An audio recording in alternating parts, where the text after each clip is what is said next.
For hockey players and coaches featured in this video series, winning is performing at their highest level. Recognizing that their talents and abilities are gifts from God, they are highly motivated to train and compete to express their thankfulness to Him for all that He has given them. They want to count for God, and they compete to fulfill His purpose for their lives. In this pursuit, they are unstoppable. Their lives reveal an inner peace through faith in Jesus Christ, who gives them strength both on and off the ice.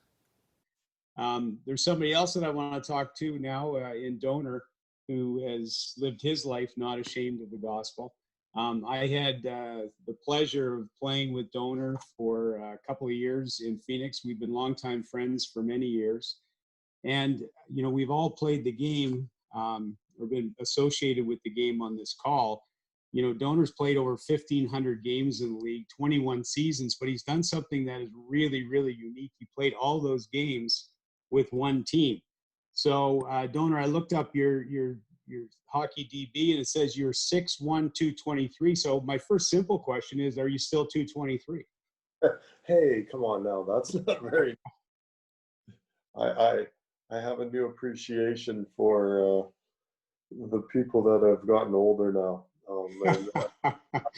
You know, you were number 19, Donor, and your jersey was retired in 2019, and it's COVID-19. I just didn't know whether you kind of put on the 19 as well. So.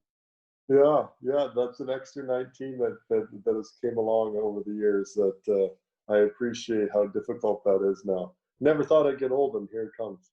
So. One of the things I think was interesting, Shane, was, and I just want to start it off this way, just from an interest level, and that is that you were good friends with Senator John McCain. And when he passed away last year, you were asked to be one of the pallbearers at his funeral. And just give us a little bit of a short story on how you got to know John. You know what? He's a huge sports fan, and he was obviously loved the state. He was a very just a passionate guy, and when we got an opportunity to meet a couple times throughout early on in my career, where he would come to games and do things, I'd end up talking to him a little bit. And then he has a thing called the McCain Institute in Sedona here, where they bring people from all over the world and incredible influential leaders. And he asked me to speak, and so in doing that, he said, "You can come in for the day and just kind of do your little thing and then leave." And I asked him if I could stay and listen to everybody, and I ended up spending the weekend there up in Sedona with them. And then after that, he invited me out to his place a few times, and him and I just got to be friends. I mean, very seldom do you get to meet people that kind of have a legend that goes with their name and they live up to the legend. The majority of the time, there's so much hype and they're pumped up so much that you're almost disappointed in meeting them. And when I got to meet John, the senator was even more of a man of character and just integrity. As I got to know him, I was just blown away by him. And he was passionate and he was a fighter, and he'd point out different men that, well, that guy's more like you, Donor, and this guy's more like me. In regards to my beliefs and in regards to his beliefs, and yet at the same time he was as strong a believer as in what was right and what is true and what was real, and he was incredible, and I really enjoyed getting to know him and Cindy, and I actually became friends with their kids. His son Andy is somebody that I spend time with now, and I really enjoy. That's awesome. And you talk about strength. I mean, I'm going to tell one very quick hockey story about you, Donor, and you probably don't remember it, but I remember it was, I think the year was 97, 98, and we were playing against the Islanders at home in Phoenix at the old America West Arena, and we're playing against Darius Kasparaitis, and Darius was known for just running guys over. And I can still remember one shift. You and him were going in the corner for a puck, and he thought he was going to run you over, and you did the counter hit on him, and you put your shoulder down, and he went down. And so then about 10 seconds later, you saw him get up right away, and he was just looking. He was going to now kill you. Like, now he was ready for it. And so the puck went into the opposite corner, and the same thing happened again, and he bared down, and you just laid the shoulder in him again and did the counter hit, and he went down the second time. And so we kind of knew you were pretty strong back then. One of the things that that was pretty cool is Circle Square Ranch, where your mom and dad, where you grew up at Circle Square, and I had a great opportunity to go to your wedding, and I guess it's coming up on, I'm going to say 23 years this summer. Is that about right? Yeah, Yeah. guys. Okay. So 23 years ago, and watched you and Andrea get married, and got a chance to get to know your mom and dad, Bernie and Bernice, quite well over that at that time, and then for the next few years, and got a chance also to bump into them again at your jersey retirement last February, and catch up with them, which was a lot of fun. One of the things that came out of that jersey retirement, I'm going to read this, Donor, because I want to get it right.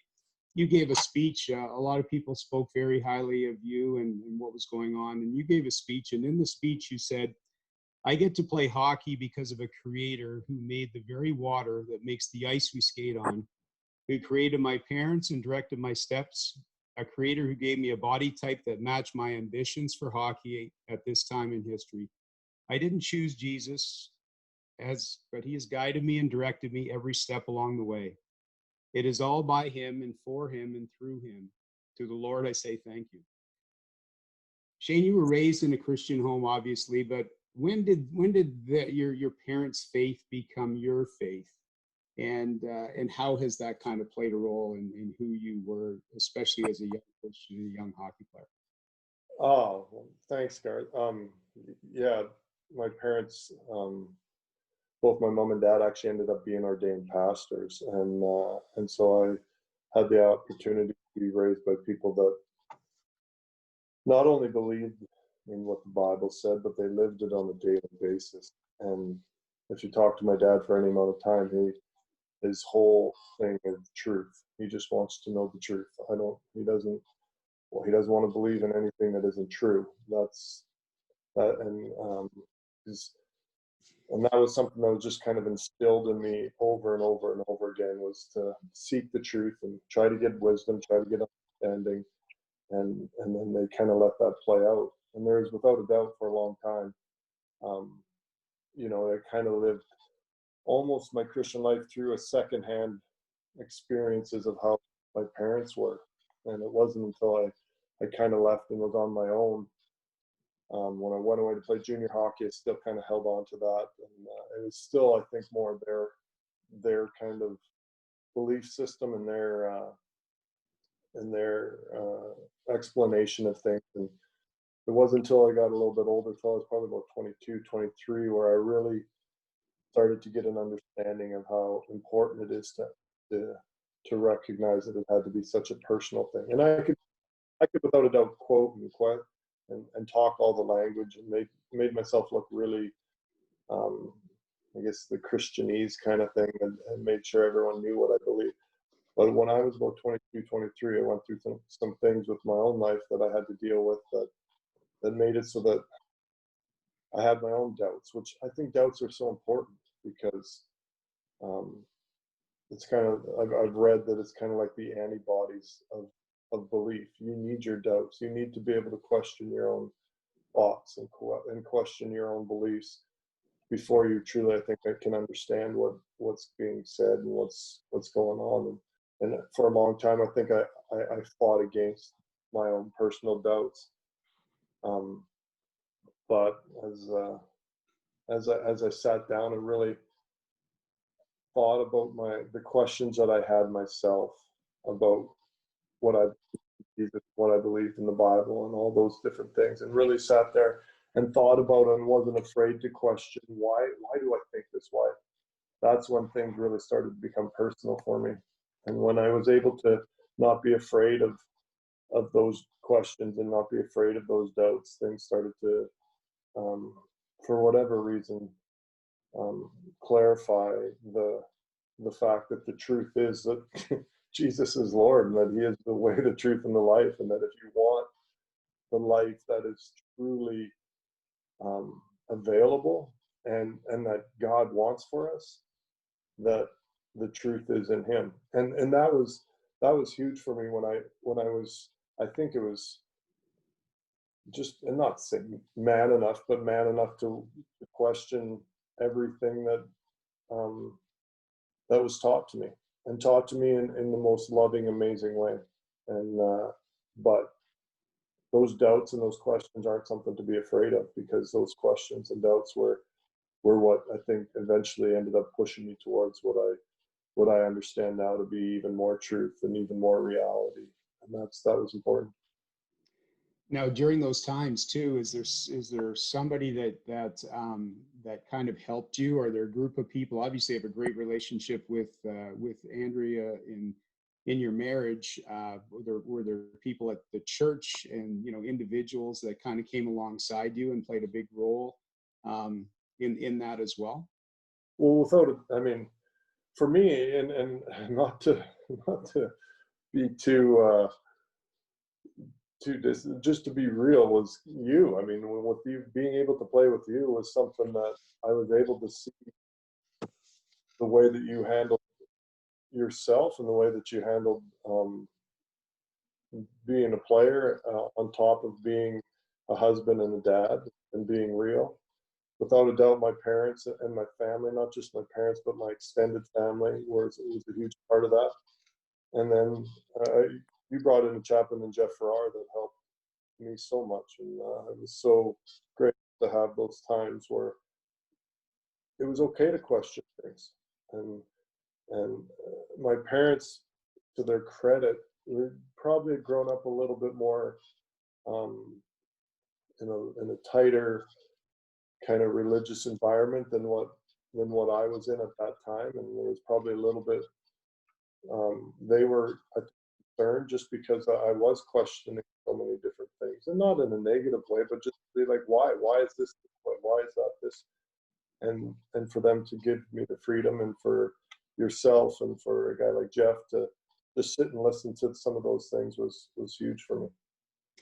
Yeah, and then obviously, as you go on, you had a lot of years where you were maybe the only Christian on the team, or maybe there were other fellow Christians on the team. But like, how did you interact with your teammates? I mean, I'm assuming they knew where you stood on your faith. They still make fun of you all the time for never swearing, but I know that they did know where your faith lied. So how did that kind of interact with your teammates?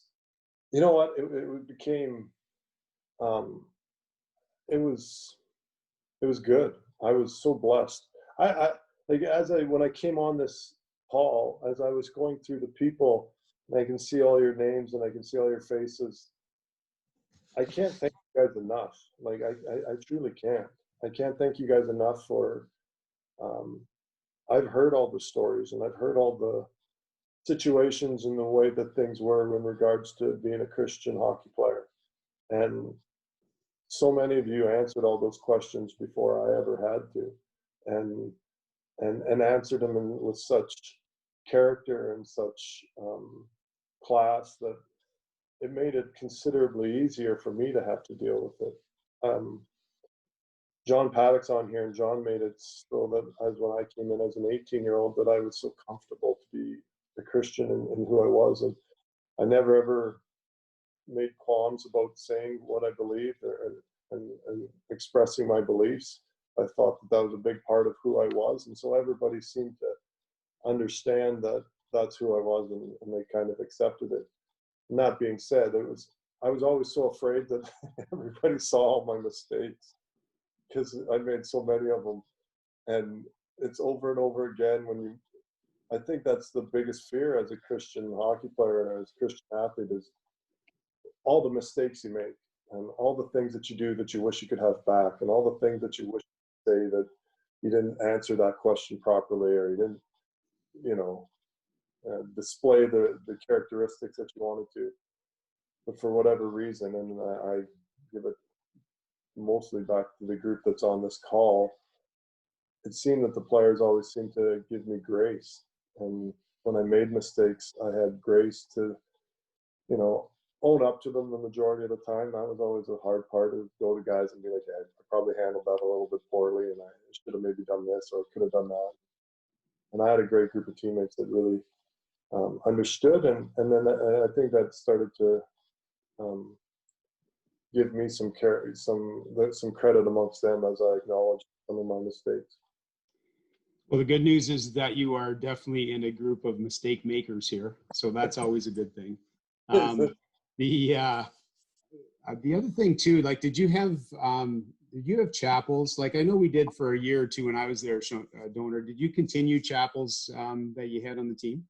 Yeah, we continued for a really long time with Jeff, and Jeff was amazing. He ended up coming up to the ranch and speaking up at the ranch. Which, by the way, Gartz, the fact that you came to my wedding is still one of the greatest claims of my life.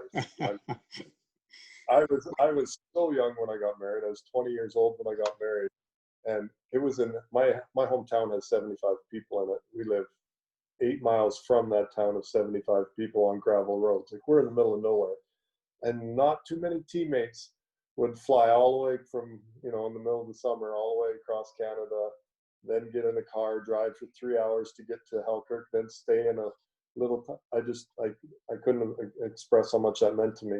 But Jeff and I did do chapels for a long time together, and then Jeff had some pain and some things that made it difficult for him to always be able to do it. So, but we did do it together for a long time. Yeah. It's great. And I mean, having the ability to, to share that with your teammates and have guys show up and, and having Jeff available, it was a great, unique relationship that Jeff had with, not only with you, but with the Coyotes and all that as well. And just so you know, I loved Halkirk. It was awesome. And your mom and dad made me feel so comfortable. Colleen and I got there, and it was just like, we just were longtime friends, and it was awesome. Yeah. Donor, as we kind of wrap this up too, you guys are in Phoenix right now. You're with Andrea and the 4 kids, I assume, are with you. And why don't you tell us a little bit about what you're doing right now with the NHL? Yeah, I got to work with hockey operations, so I'm working with that group with Mike Murphy and Colin Campbell, and then Chris King, Rob Paz, McKay Whitmore, Stephen Walcom, and it's an unbelievable group. I was so blessed in the fact that when I left the game, to kind of have a group of guys that I could still kind of feel like we're part of a team. I think that was probably the hardest part for me when I stepped away. So I get to do that and help out with some of the things that the hockey operations for the league get to do and experience. The 4 kids at home, that's probably been this time with COVID has been so interesting, because my kids are just at the age where they're wanting to leave. My daughter's 21, my son's 18. I got a 16-year-old daughter and a 14-year-old daughter, our son, and they want to spend probably a little bit more time with their friends than they do with their dad. And for the last 2 months, they've had no choice but to be with their dad. So I've kind of claimed that as a personal victory, and had in a scary time when we don't know what's going on, and you get to look at a lot of things and wonder about a lot of things. It's been an incredible blessing to have the kids around. Well, thanks very much, Donor. It's been great for you to share with us this morning. And as you know, the legacy goes on. We have several generations of our hockey fraternity here, our Christian hockey fraternity. Those who came before us, those who are coming after us, and you're a big part of that in your generation. And thank you so much for your witness, and continued blessings to you. So I'm going to